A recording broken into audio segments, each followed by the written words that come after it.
আর সবাইকে আশা করি সবাই খুব ভালো আছো এবং খুব সুস্থ আছো। আমিও খুব ভালো আছি। তো আজ অনেক দিন পরে ভালো মতে আমি একটা নিজের বাড়ির রান্নাঘরে বেশ অনেক দিন হলো আমি আমার নিজের রান্নাঘরের রান্না কিছু শেয়ার করিনি। তো আজকে ভাবলাম সিম্পল একটা রান্নার রেসিপি শেয়ার করে নেই, ভালো লাগবে আমারও। আমার নিজেরও ভালো লাগছিল না, অনেক দিন থেকে কিছু দিতে পারছিলাম না। তো ওই যে বলে না, কিছুদিন ঘুরে আসলে পরে ঠিক রান্না তো করেছি কিন্তু ঠিক ওই আমেজেই রয়েছিলাম, ঘোরার আমেজে। রান্নার ভিডিও তেমন একটা করিনি। তো আজকে আমার নিরামিষ রান্না হয়ে গেছে। শাশুড়ি মায়ের দিকে বেগুন বড়া করেছি আর করেছি কাবুলি চানা আলু দিয়ে একটা তরকারি।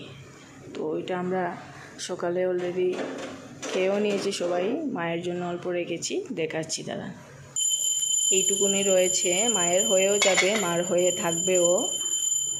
অনেকটাই করেছিলাম, সবাই খেয়েছি সকালে। এটা নিরামিষ করেছি। আর ওইদিকে বেগুনটা কেটে রেখেছি, পরে যখন ভাত করব তখন ভাজাটাও করে নেব। তো আমি ওইদিকে শুটকিটা আগে রান্না করে নিচ্ছি। আমি শুটকি দিয়ে মানে শীতল, ওই যে আমি এখানে একটু বয়েল করে রেখেছি, ওইটা কাঁটাগুলো নিচে বসে যাবে। তারপরে আমি যখন ঝোল দেওয়ার টাইমে আমি এই শীতলের জলটা দিয়ে দেবো। আমি এইভাবেই করি, যেহেতু ছেলেও খায়, তাহলে কাটা লাগে না, ওর ভালো লাগে। তো আমি এখানে মিডিয়াম সাইজের একটা পেঁয়াজি দিয়েছি, কুচি করে রেখেছি এখানে, আর রসুন কুচি আর মিষ্টি কুমড় এই যে এইভাবে কেটেছি, আর আলুটাকে এইভাবে কাট করে নিয়েছি। তো এইটুকুনি আমি শুধু দুপুরের জন্য করব। আমি শুটকি রাত্রে খাই না, আর যদি থেকেও যায় আমি কালকে আবার খাবো, কিন্তু রাত্রে খাই না, তাই অল্পই সবজি কাটলাম, এইটুকু রান্না করব। আর এখানে একটু গুঁড়ো মশলা নিয়েছি, আর এখানে ধনিয়া পাতার সাথে আমি 4-5টা কাঁচা লঙ্কা কুচি করে রেখেছি। তো আমার তেল গরম হয়ে গেছে, এখন আমি পেঁয়াজ দিয়ে দেব, রসুন দিয়ে দেব, যেগুলো আমি কুচি করে রেখেছি। প্রথমেই আমি অল্প রসুন দেব তেলে, তারপর আমি পেঁয়াজগুলো দিয়ে দেব। দিয়ে দিলাম সবগুলো পেঁয়াজ, আর রসুন কুচি আমি অল্প দিয়েছি, আর অল্প আমি রেখে দিয়েছি, পরে দেব। রান্না করতে করতে আমার খুব ইচ্ছে করলো আমি ছোট্ট একটা গল্প শেয়ার করছি আমাদের সবার সাথে। আমার এই গল্পটা বলছি, যারা হয়তো আমার ভিডিও রেগুলার দেখো জানোই যে আমি দুর্গাপূজায় এবার পুরীতে গেছিলাম, পুরী জগন্নাথ ধামে আমরা গিয়েছিলাম। তো এই ট্রিপটা আমার জন্য ধরতে পারো একটা স্বপ্নের ড্রিম ট্রিপ ছিল। অনেকে পুরীতে অনেকবার গিয়েছো, অনেকবারই। আমার মা ওরাই 4-5 বার গিয়েছে, আমার বড় বোন, এরকম অনেক লোক আছে যে পুরীতে ওরা অনেকবারই গিয়েছে। আমি একজনকে তো এমনও দেখেছি, আমি ওইখানে যখন গিয়েছিলাম, তো একজন বয়স্ক ভদ্র মহিলা, উনি গল্প করছেন, উনি 30-35 বারের মতো পুরী গিয়েছেন ওনার জীবনে। তো এইভাবে অনেকেই অনেকবার গিয়েছে। তো আমার পুরী ট্রিপটা অনেক স্পেশাল হওয়ার অনেকটা কারণ আছে। প্রথমত কারণ হচ্ছে যে এই পুরীতে আমি প্রথমেই গিয়েছি, ঠিক আছে। আমি আর আমার শাশুড়ি মা, আমার হাজব্যান্ডও আগে যায় নাই, কলকাতা গিয়েছে, ও ছোটোবেলাও গিয়েছিল, ওর মামার বাড়ি যেহেতু কলকাতা, তো গেছে এখানে। ও আমার হাজব্যান্ডের দাদুর বাড়ি, মামার বাড়ি, মানে ছোটো মামাও কলকাতাতে থাকতেন, আমার মামা শ্বশুর, আর দাদুর বাড়িও কলকাতায়। তো ওরা গেছে আগে। তো কিন্তু পুরীতে প্রথমেই আমার হাজব্যান্ড, আমি, আমার শাশুড়ি মা, আমরা প্রথমেই গিয়েছি, আর আমার ছোটো ননাসও প্রথমবারই আমাদের জন্য। আর আমার বড় ননাস হাজব্যান্ডও গিয়েছিল, মানে বড় ননাসের হাজব্যান্ড, ওরা অনেকবারই গিয়েছে, অনেকবার গিয়েছে। তো ব্যাপারটা হচ্ছে, যেহেতু আমার প্রথম, আর বাঙালি নন বেঙ্গলি সবারই পুরী ভালো লাগে না এমন কেউ হয়তো বা নাই, যেহেতু এখানে জগন্নাথ ধাম, তারপর সমুদ্র, সব কিছুই এন্টারটেনমেন্ট করার মতো। ভক্তি শ্রদ্ধা যাদের আছে সব কিছু মিলিয়ে মিশিয়ে পুরী সবারই মনের মতো জায়গা। স্পেশাল যে বললাম, এই ট্রিপটা স্পেশাল বলার কারণটাই হলো আমরা যত জায়গায় এখন পর্যন্ত ঘুরতে গেছি, আমার হাজব্যান্ড, আমি আর আমার ছেলে, আমরা এই তিনজনেই ঘুরেছি। মজা হয়েছে, অনেক মজাই করি আমরা। অনেক যতই ট্রিপ করেছি আমরা মনের মতো করে এনজয় করি, আমাদের মতো করে আমরা এনজয় করি, ঠিক আছে। কিন্তু গ্রুপে ঘোরার কোনো এক্সপিরিয়েন্স আমার ছিল না, যেহেতু কোনো দিনও ঘুরি। ছোটোবেলা মা বাবা, ওইটা তো গ্রুপ না, ফ্যামিলি মেম্বার, ঠিক আছে। তো এইভাবে সবাই মিলে ঘোরার প্ল্যান আমার বিয়ের পর থেকেই আমরা, আমার ছোটো ননাস বড় ননাস, আমরা সবাই প্ল্যান করছি। অনেক বছর থেকে আমাদের প্ল্যান হচ্ছিল, আমার হাজব্যান্ডের 2 বোন, আমরা সর্বমোট আমরা তিন ফ্যামিলি, আমার শাশুড়ি, সবাই মিলে কোথাও একটা ঘুরতে যাব। আমাদের প্ল্যান হতেই যাচ্ছিল এত বছর থেকে, আমার বিয়েরও অনেক বছর হয়ে গেল, শুধু প্ল্যানই হচ্ছে আমাদের। কারো না কারো সুবিধারও হচ্ছিল না, যে সবাই একসাথে আর হচ্ছিলাম না। তো এইবার ভাবলাম দুর্গা পূজা ছাড়া আমাদের এইভাবেই চলবে, প্ল্যান আর সাকসেস হবে না দুর্গা পূজায়, যেহেতু সবাই ছুটি। আর আমার ছোটো ননাসের হাজব্যান্ড তো বাইরে চাকরি করে, যেমন দিল্লিতে থাকে, তো পূজাতেই আসে বছরে একবার। তো দেখলাম এই দুর্গা পূজায় সবারই সুবিধে, তো আমরা তার জন্যই পুজোতেই প্ল্যান করলাম। শুধু যে প্ল্যান করলাম বলেই হয়ে গেল, বা সবার সুবিধা দেখলাম আর প্ল্যান করলাম হয়ে গেল, তা কিন্তু না। জগন্নাথ প্রভু যদি না টানেন, কখনো এটা হয় না পসিবল যাওয়া জগন্নাথ ধাম পুরীতে। আমি দেখেছি আমাদের পুরী, আমরা কলকাতাতেও গিয়েছিলাম, করোনার ঠিক পরটায় আমরা কলকাতা ঘুরতে গিয়েছিলাম। তখন কিন্তু আমাদের পুরী যাওয়ার পুরোপুরি প্ল্যান ছিল, কিন্তু সব ঘুরেছি আমরা, পুরীতে আর যাওয়া আমাদের হয় নাই। তখন পুরীতে অনেক রেস্ট্রিকশন ছিল, আমাদের একজন জানিয়েছে, আমাদের রিলেটিভ, তো যেতে না করেছে ওই সময়টাতে। তো আমরা ওই সময়টাতে আর যাওয়া হলো না। এইবার আমার মনে হচ্ছে যে জগন্নাথ ঠাকুর আমাদেরকে মন থেকে ডাকছিল, তার জন্য আমাদের হয়েছে সাকসেস, অনেক সুন্দরভাবে হয়েছে। কোনোদিনও ভাবিনি যে যেতে তো যখন সব ঠিকঠাক হয়ে গেল, সবার টিকিট কনফার্ম হয়ে গেল, সবাই যাবে, এইরকম একটা সবাই শিওর আমরা যাচ্ছি। তারপরও একটা ভয় ছিল মনের ভিতরে, যেহেতু আমার শাশুড়ি মাকে নিয়ে যাচ্ছিলাম, তো ওনার তো অনেক এজ হয়েছে, আর মাঝে মাঝে উনি প্রায়ই অসুস্থই থাকেন, এই হলে যা হয় আর কি, এটাই। আর বিশেষ করে ট্রিপটা আমার শাশুড়ি মায়ে আমার সঙ্গে নিয়ে যেতে পেরেছি, তার জন্যই আরও বেশি স্পেশাল আমার এই ট্রিপটা। সারা জীবন যতদিন বেঁচে থাকবো আমার এই ট্রিপটা আমি কোনোদিনও ভুলবো না। অনেক অনেক ভালোভাবে আমরা দর্শনও করেছি, পুজো দিয়েছি, আর দর্শন তো করেছি। আমরা 3 দিন মন্দিরে যেতে পেরেছি।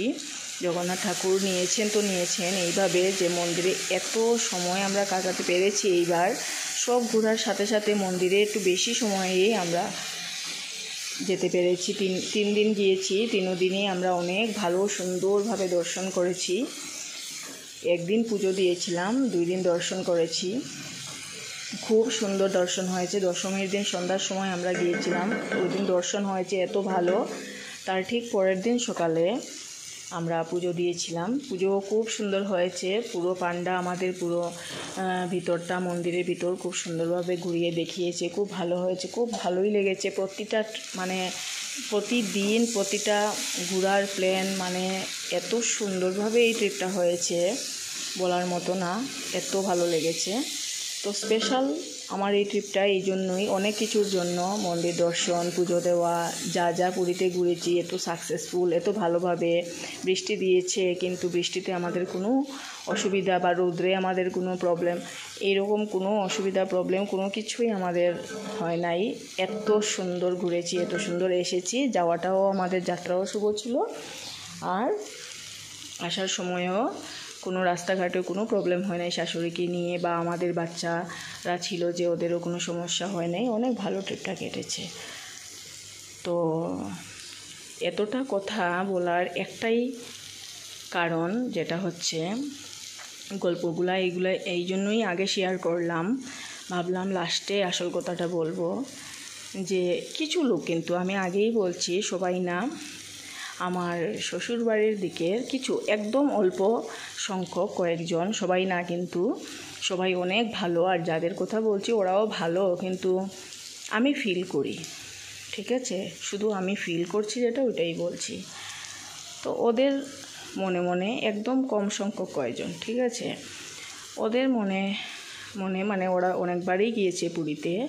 তো আমি যে ফটো শেয়ার করছি, আমি যে এনজয় করেছি, ওইটাই যে আমি ভীষণ এক্সাইটেড ছিলাম ট্রিপের জন্য। তো অবভিয়াসলি অনেক তো আনন্দিত হব, সব কিছু ঠিকঠাক মতো হয়েছে, ঠিক না? তো আমি ওইখানে কোনো ফটোই শেয়ার করি নাই, যেহেতু শাশুড়িকে নিয়ে গেছিলাম। আমার কাছে একটাই ছিল মাথায় যে আমি সুন্দরভাবে ওনাকে নিয়ে বাড়িতে আসব, তারপরে আমি ফটো ভিডিও কিছু শেয়ার করব, ঠিক আছে। তো তার জন্য আমি ওইখানে কোনো ভিডিও ফটোই শেয়ার করি নাই।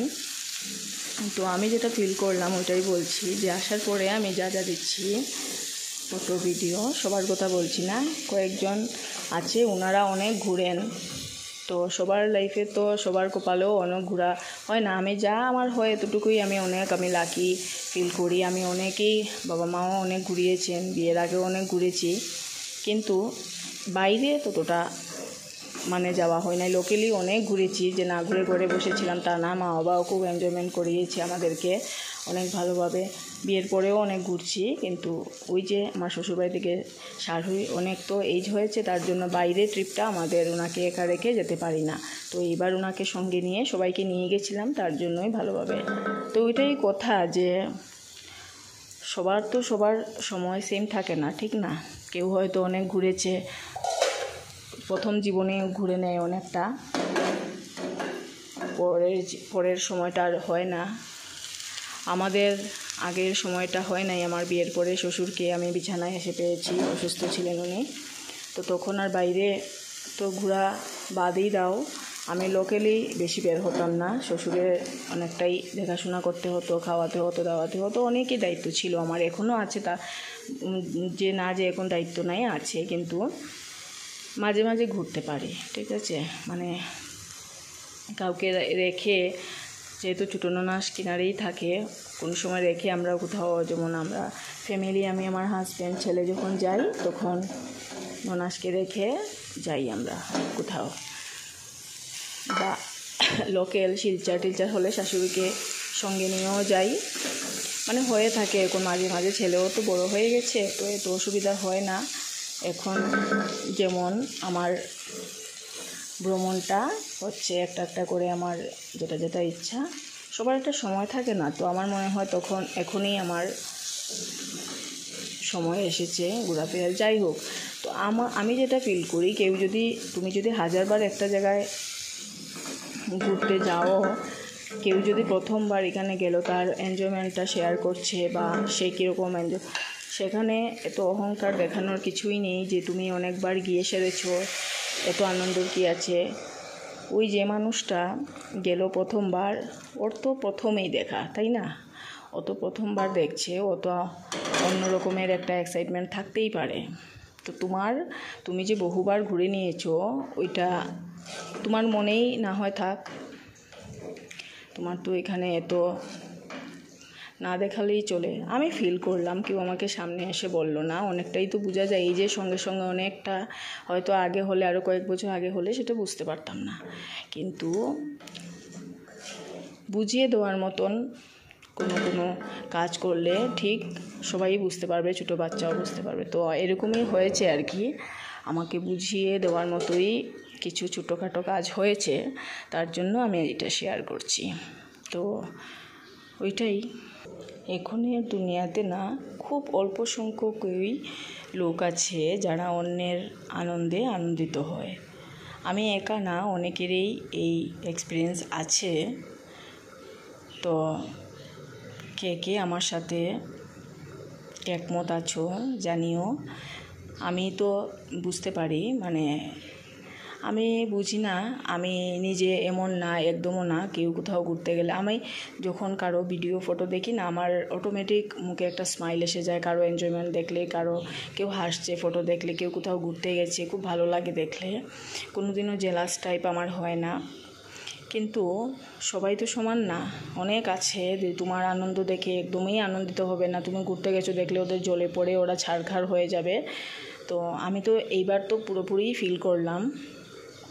আমার বললাম না, সব না, অল্প সংখ্যক কয়েকজন আমি এবার ফিল করেছি। মানে ওরা এতই জেলাস যে ছোট একটা জিনিস দিয়ে আমাকে বুঝিয়ে দিয়েছে।